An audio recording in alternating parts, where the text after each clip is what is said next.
Experiencing frequent false alarms on your Toyota Hilux? The bonnet switch and interior sensor are often the culprits.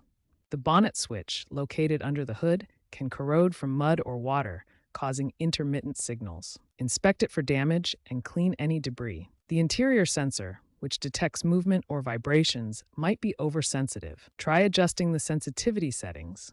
Remember, as of 2025, many issues link to sensor misalignment, especially after off-road use. A quick visual check and cleaning can save you a trip to the mechanic. If cleaning the sensors doesn't solve the issue, a battery reset might help.